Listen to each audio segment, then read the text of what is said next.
Sambung lagi hadis bab ketiga, ayat-ayat kelebihan tasbih. Fadilat zikir. Yang ini Sayyidina Abu Dzar radhiyallahu anhu berkata, Rasulullah sallallahu alaihi wasallam bersabda, "Tidakkah kamu mahu aku kabarkan kepada kamu perkataan yang paling disukai oleh Allah Taala?" Jawabku, "Wahai Rasulullah, kabarkanlah kepadaku perkataan yang paling disukai oleh Allah Taala itu." Baginda sallallahu alaihi wasallam bersabda, "Sesungguhnya perkataan yang paling disukai oleh Allah Ta'ala ialah subhanallahi wa bihamdih."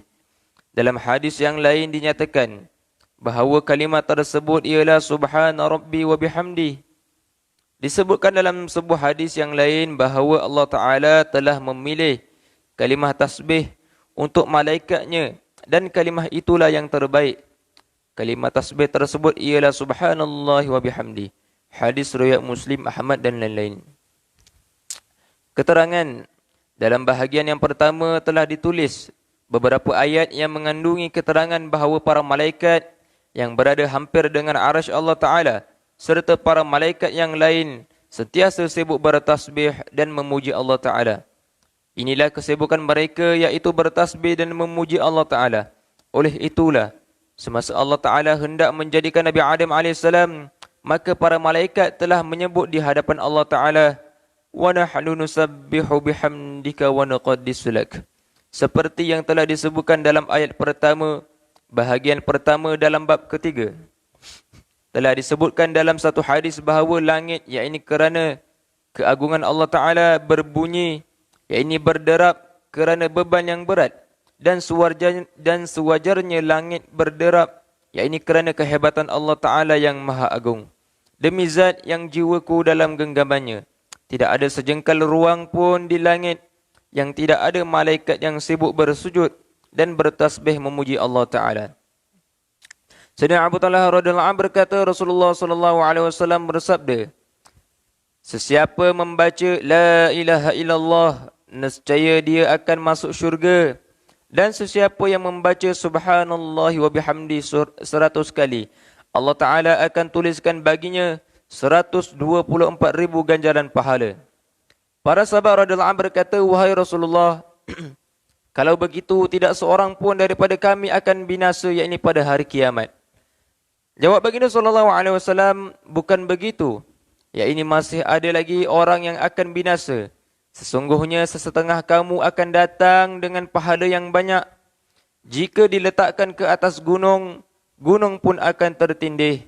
Kemudian akan dibawa nikmat Allah Ta'ala, yakni yang dikurniakan kepada hamba itu di dunia. Maka ganjaran yang dibawa oleh hamba Allah itu akan lenyap. Kemudian Allah Ta'ala membantu hamba-Nya itu dengan kerahiman dan kurniaannya." Hadis riwayat Hakim. Keterangan maksud akan dibawa nikmat Allah Ta'ala, maka ganjaran akan lenyap, ialah di akhirat kelak, di samping amalan yang baik dan buruk ditimbang, akan dituntut juga apakah hak dan kesyukuran yang telah ditunaikan terhadap nikmat-nikmat yang telah diberikan oleh Allah Ta'ala. Setiap benda yang ada pada hamba adalah pemberian Allah Ta'ala. Setiap kurniaan Allah Ta'ala ada haknya, dan setiap hak itu akan dituntut.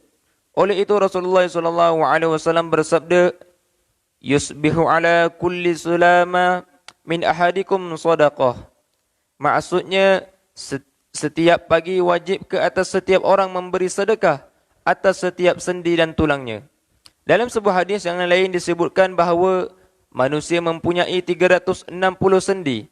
Adalah menjadi kewajipan setiap manusia memberi sedekah bagi setiap sendi untuk mensyukuri nikmat dianugerahkan kehidupan yang baru selepas tidur yang menyerupai mati.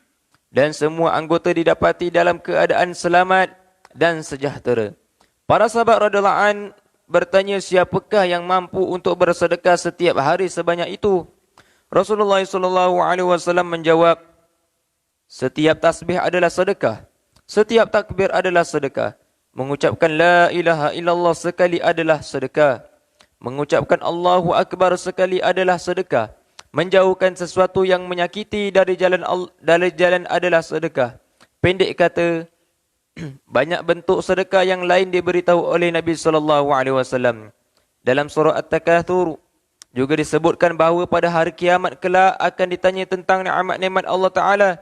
Sayyidina Abdullah bin Abbas radhiyallahu anhu berkata, kesihatan badan, telinga dan mata akan ditanya. Bahawa nikmat-nikmat ini telah diberikan oleh Allah Ta'ala dengan limpah kurnianya.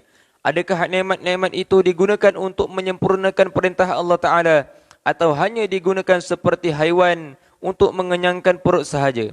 Lantaran itu tersebut di dalam surah Bani Israel. Inna sam'a wal basara wal fu'ada kullu ulaika kana anhu mas'ula. Kullu ulaika kana anhu mas'ula. Sesungguhnya pendengaran, penglihatan dan hati kesemuanya akan ditanya, iaitu di manakah ianya telah digunakan. Al-Isra ayat 36. Rasulullah SAW bersabda bahawa antara nikmat yang akan ditanya termasuk juga ketenteraman jiwa dan kesihatan badan yang merupakan nikmat yang besar daripada Allah Ta'ala. Hadrat Mujahid rahmatullah Ta'ala berkata bahawa setiap kelazatan di dunia termasuk dalam nikmat yang akan ditanya. Sayyidina Ali radhiyallahu anhu berkata bahawa kesihatan dan kesejahteraan pun termasuk dalam nikmat seorang. Seorang bertanya Sayyidina Ali radhiyallahu anhu, apakah maksud ayat summa latus'alunna yawma 'idzin 'anil na'im? Kemudian sesungguhnya kamu akan ditanya mengenai nikmat-nikmat. At-Takatsur ayat 8. Beliau menjawab bahawa maksud ayat tersebut ialah nikmat roti daripada gandum, air sejuk dan juga tempat tinggal akan ditanya. Disebutkan dalam sebuah hadis bahawa apabila ayat di atas diturunkan, sebahagian sahabat bertanya, wahai Rasulullah, nikmat apakah yang akan ditanya? Adakah hanya sedikit roti barli yang tidak pun mengenyangkan perut akan ditanya? Maka turun wahyu daripada Allah Ta'ala, tidakkah kamu memakai kasut dan tidakkah kamu minum air sejuk? Itu pun nikmat Allah Ta'ala juga. Disebutkan dalam sebuah hadis bahawa apabila ayat tersebut diturunkan, sesetengah para sahabat radhiyallahu anhu telah bertanya, wahai Rasulullah, nikmat manakah yang akan ditanya? Kami hanya memperoleh buah tamar dan air sahaja, sedangkan pedang sentiasa berada di bahu-bahu kami, yakni untuk berjihad. Di samping itu ada sahaja musuh-musuh yang harus ditentang. Kerana itu tamar dan air sejuk pun tidak akan dinikmati dengan tenang. Baginda SAW menjawab, tidak lama lagi kenikmatan akan dikurniakan. Jadi insyaAllah tuan-tuan, apa yang kita dapat kita ambil iktibar, kita amal dan sampaikan kepada saudara kita yang tidak ada di dalam majlis ini, insyaAllah.